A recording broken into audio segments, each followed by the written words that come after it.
اعوذ باللہ من الشیطان الرجیم، بسم اللہ الرحمن الرحیم۔ سافٹ انالیسز میں ایک دفعہ پھر آپ کو خوش آمدید۔ آج کی بزم میں ہم ڈسکس کریں گے تحریک آزادی، بر صغیر کی تحریک آزادی کے 5 ہیروز اور ان کے ساتھیوں کے بارے میں کہ جن میں سے اکثریت نے اپنے جان کا نذرانہ پیش کیا، لیکن تاریخ میں انہیں اس طریقے سے یاد نہیں کیا گیا یا ان کو اس طریقے سے ایکنالج نہیں کیا گیا جس قدر ان کی قربانیاں تھیں یا جو ان کا کنٹریبیوشن تھا۔ اس میں سب سے پہلا جو ذکر آئے گا وہ ہیں 1857 کی جنگ آزادی کے 2 جو بڑے جو کردار ہیں، بلکہ 3۔ پہلے رانی جھانسی، دوسری یہ خاتون تھی ایک جھانسی جو ہے یہ اتر پردیش جس کو بنارس کہتے ہیں، اور گوالیار اس علاقے کی جو ہے وہ یہ جاگیردار تھیں۔ دوسرے یہ جو ہمارا ویسٹرن سائڈ ہے، دریائے راوی کی ویسٹرن سائڈ پہ، یہاں سے رائے احمد خان کھرل، اور تیسرے جن کے بارے میں اور بھی کم لوگ جانتے ہوں گے وہ تھے سردار شیرباز Abbasi of Murree.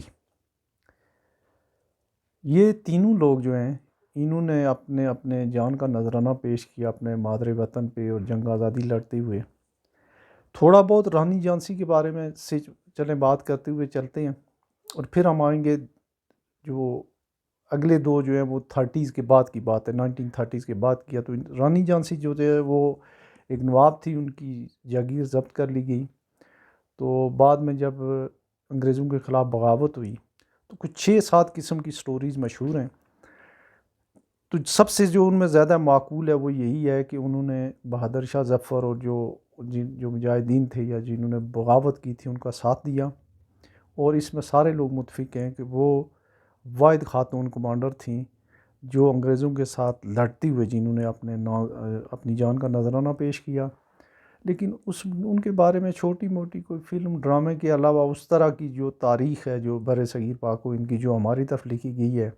India Pakistan میں، کوئی ان کو اتنا ایکنالج نہیں کیا گیا۔ البتہ 1943 میں جب انڈین نیشنل آرمی سبھاش چندر بوس صاحب نے بنائی تھی تو انہوں نے اس میں ایک پوری بٹالین بنائی تھی رانی جھانسی کے نام پہ، انہوں نے کچھ ایکنالج کیا تھا، لیکن اس پہ اس طرح کی جو ہے کوئی ایکنالجمنٹ نہیں ہوئی ہے۔ دوسرا جو ہیں وہ رائے احمد خان کھرل ہیں۔ یہ اس علاقے میں انہوں نے اس کی قیادت کی تھی، ایک خود جاگیردار تھے، نواب تھے۔ یہ جو علاقہ ہے فیصل آباد سے جنوب کی سائڈ والا، لاہور سے جنوب مغرب کی سائڈ والا، اور اس میں ملتان سے شمال والا یہ علاقہ جتنا بھی تھا اس میں انہوں نے قیادت کی اور انگریزوں کو بڑا نقصان پہنچایا۔ بعد میں ان کی جو ہے مخبری ہوئی، کسی نے ان کی غداری، کوئی غدار تھا جس نے مخبری کی، اور اس کے بعد جو ہے وہ لڑتے ہوئے جو ہے وہ شہید ہو گئے، اور انہوں نے کافی اس علاقے میں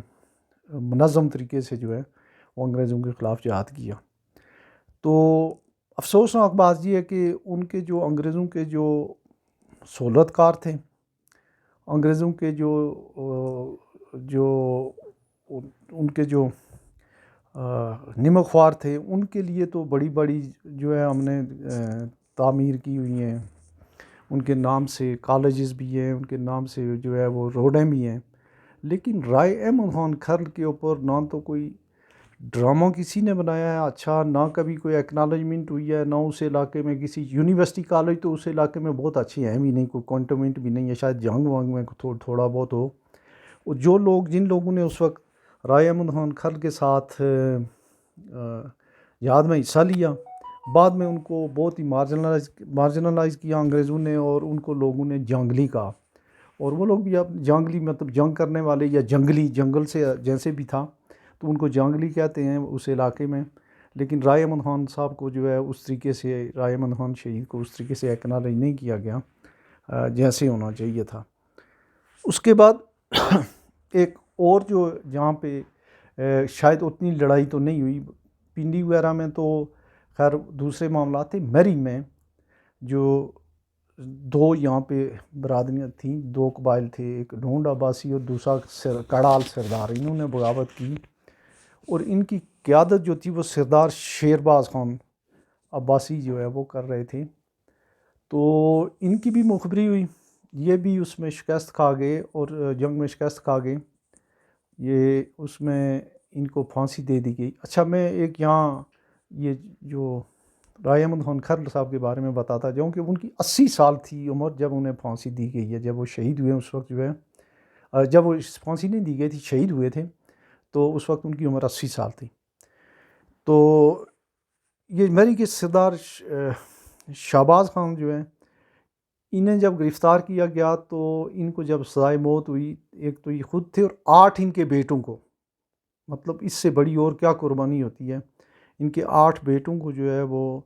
سزائے موت دی گئی, بلکہ توپوں کے جو ہے دانوں کے سامنے رکھ کے اڑا دیا گیا.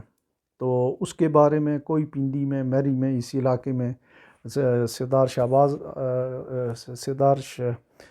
شیرباز خان عباسی اور ان کے جو بھی ساتھی تھے ان کے بارے میں کوئی یادگار یا کوئی, میں تو آتا جاتا رہتا ہوں, کبھی نہیں جو ہے وہ میں نے دیکھا. اور اس بارے میں نہ کوئی فلم نہ کچھ, کوئی ایسی چیز نہیں ہے, کوئی ڈرامہ یا کبھی کوئی اخبار کا ضمیمہ نکلا ہو مجھے نہیں آیا. تو جو وہ اس سے بہت زیادہ ایکنالجمنٹ کے حقدار تھے. ان کے کچھ ساتھیوں میں جو ذکر آتا ہے وہ آتا ہے, ایک کوئی سردار ریشم خان آف کشمیر تھے, چونکہ ان کا تعلق مشرق والی سائڈ پہ کشمیر, راولہ کوٹ اور دیر کوٹ والی باغ سے بھی کچھ لوگ ان کے سپورٹ کے لیے گئے ہوئے تھے. تو وہ واپسی پہ کچھ لوگ جو آئے ان کے ساتھ آ گئے تھے مری سے. آگے نہیں پتہ چل رہا ہے, یہاں بھی میں نے لوگوں سے پوچھا وہاں بھی کہ وہ لوگ کہاں گئے تھے. ایک تو پہلے کی ایک جنگ تھی جو سکھوں کے خلاف تھی, اس میں تو کوئی لوگوں کو, جو خواتین کو جو ہے وہ گرفتار کر کے جموں تک لے کے گئے تھے سکھ. تو ان کے بارے میں نہیں اتنی کوئی مجھے نہیں بتا سکا, نہ دیر کوٹ میں نہ مری میں کہ وہ کدھر لے کے چلے گئے تھے. تو سردار شہباز خان عباسی جو ہے, شیرباز خان عباسی, ان کی ایکنالجمنٹ اس طریقے سے نہیں ہوئی. پھر ہم اس سے جب دوسری سائڈ پہ آتے ہیں 20ویں صدی میں, جب سیاسی جدوجہد کا آغاز ہوا, تو اس وقت زیادہ تر لوگ تو عام ہی نارمل ہی تھے, لیکن اس میں ایک کلکتہ سے تعلق رکھنے والے ایک اچھے خاندان کے ایک تھے, نوجوان تھے, سبھاش چندر بوس. وہ انڈین سول سروس میں جو ہے اس کے لیے جو ہے انہوں نے ایگزام وغیرہ پاس کیا, سلیکشن ہوئی, چھوڑ دیا.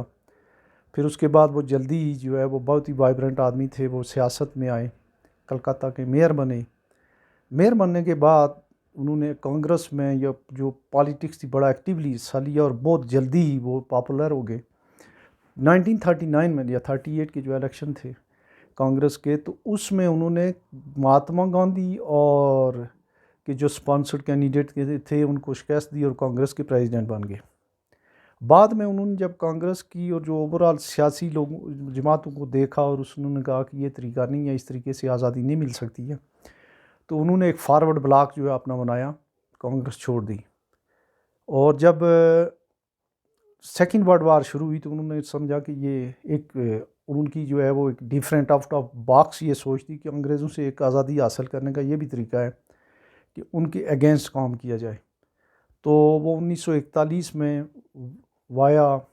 راول پنڈی, پشاور, کابل, ان کے ظاہر ہے کہ چونکہ اس وقت یہ ایک ہی ملک تھا, یہ پشاور تک جو ہے ظاہر ہے کہ ان کو لوگ لے کے گئے, وہاں سے انہوں نے آگے کابل اور وہاں سے رشیا گئے. رشیا میں ان کا کوئی کام نہیں بنا, پھر وہاں سے وہ جرمنی گئے, ہٹلر کے ساتھ ان کی بات چیت ہوئی, انہوں نے ایک پراپر سب کنٹیننٹ کی آزادی کے لیے ایک معاہدہ کیا کہ اس پہ جو خرچہ آئے گا اس کی ری پیمنٹ کیسے ہوگی, یہ ساری چیزیں ریکارڈ پہ ہیں. اچھا پھر اتنی دور میں یہ ہوا کہ کافی سارے جو ہے کوئی 60,000 قیدی جو ہے وہ جاپان نے جنوب مشرقی ایشیا کی جنگ میں جو ہے وہ کر لیے انڈین. تو فیصلہ یہ ہوا کہ ان کی ایک فوج بنائی جائے اور اس کو کوئی لیڈ کریں انڈین ہی, اور وہ جو ہے انڈیا کی سب آزادی کے لیے وہ جنگ کریں. تو چونکہ جرمنی تو دور تھا, یہ نزدیک بھی تھا جاپان, اور پھر سبھاش چندر بوس یہاں آئے, انہوں نے اس پہلے سے ایک بنی فوج تھی اس کی کمانڈ سنبھالی. تو ان کے ساتھ جو 3 لوگ تھے جنہوں نے ان کا کیا, ایک تو کمانڈر, ان 3 کرنل تھے. ایک تھے کرنل شاہنواز خان اور ایک تھے کرنل ڈھلن اور ایک کرنل سہگل، 3 تھے۔ تو یہ 3 انہوں نے ڈویژن ترتیب دی اور اس میں ایک فل فلیج ریجمنٹ جو انہوں نے رکھی تھی رانی جھانسی، جو رانی آف جھانسی کے نام سے، اور باقاعدہ انڈمان جو ہے اس میں جزیرے میں اس کی باقاعدہ مارچ پاس ہوئی، اس کی جو ہے وہ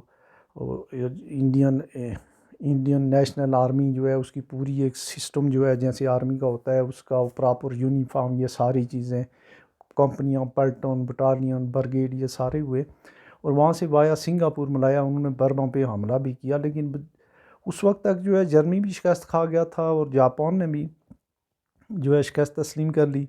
تو یہاں پہ انہیں برما کے محاذ پہ شکست ہوئی اور اس میں پکڑے گئے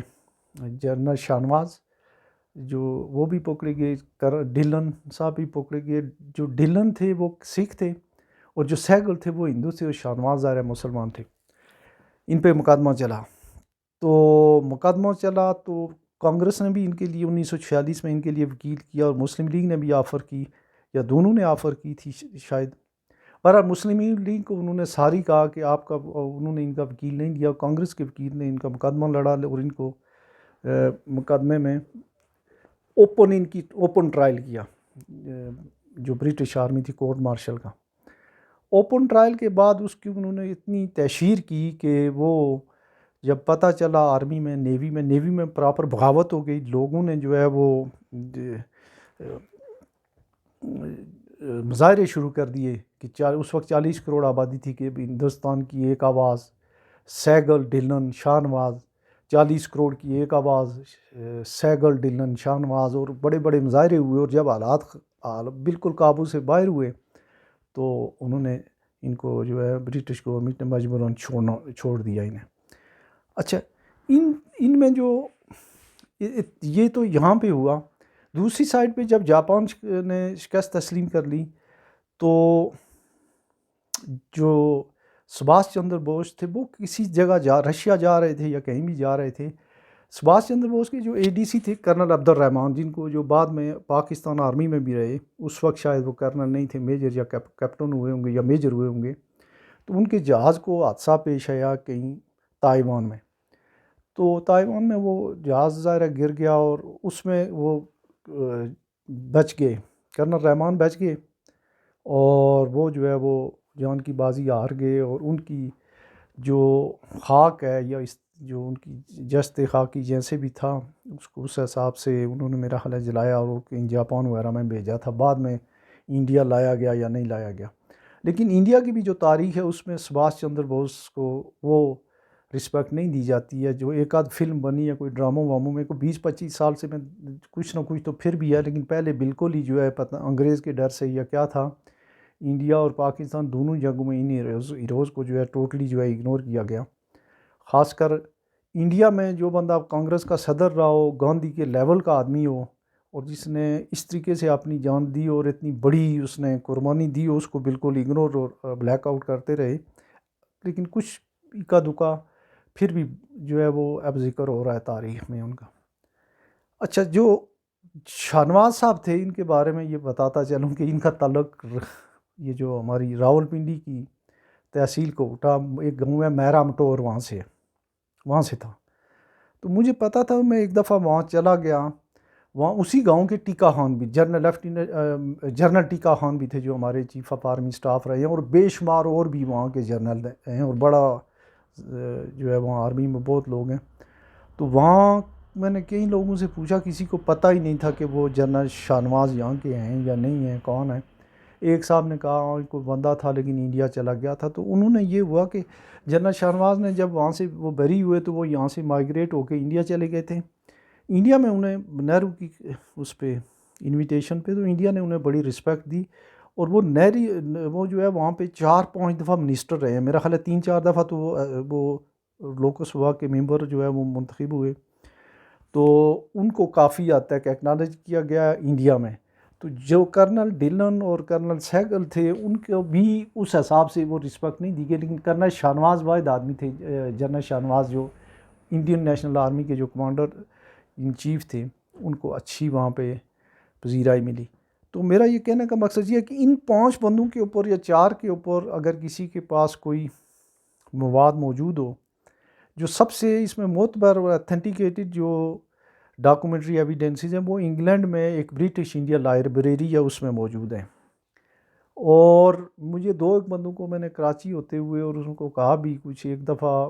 وعدہ بھی کیا، لیکن اب اتنا پڑھنے کا تو کسی کو شوق نہیں ہے، لیکن اگر کوئی جائے یا کوئی ایسا بندہ ہو اور وہاں سے جا کے وہ پراپر جو انگلش ورژن ہے کہ وہ کیا کہتے ہیں اس بارے میں، تو وہ ظاہر پتہ چلے گا۔ باقی ایسے جو یوٹیوب یا ویکیپیڈیا وغیرہ کی جو چیزیں وہ اتنی اتھینٹیکیٹڈ نہیں ہوتی ہیں۔ تو بہرحال ایک ایکنالجمنٹ تھی ان کی جو ہے وہ ان سب لوگوں کی کہ انہوں نے بر صغیر کی آزادی کے لیے اچھا کام کیا، اکثر نے اپنی جانیں دیں، بعض کو ایکنالج کیا گیا، بعض کو نہیں کیا گیا۔ تو اس بارے میں اگر کسی کے پاس اپڈیٹ ہوگی تو مجھے وہ اگر میسیج میں یا کسی ریفرنس بک وغیرہ ہو، کیونکہ میں نے جتنی بھی بکس پڑھی ہیں وہ ایک ہی طرح کی چیزیں ہیں اس میں، تو اس میں انگلش ورژن جو ہے وہ بہرحال ان چیزوں کے بارے میں ایک 1857 کی جنگ آزادی کے بارے میں بھی ان کی پوری جو ہے اس میں کئی کمیشن رپورٹس جتنی بھی ہیں وہ وہاں موجود ہیں انگلینڈ کی برٹش انڈیا لائبریری میں۔ اس تک اگر کسی کی ایکسیس ہو اور وہ اگر ہمیں بتائے تو اس کے اوپر ہم ایک ایک کر کے پھر پروگرام جو ہے بعد میں کلیکٹ کر کے ہر ایک کے لیے جو ہے وہ کریں گے۔ تو آج اتنا ہی، اللہ حافظ۔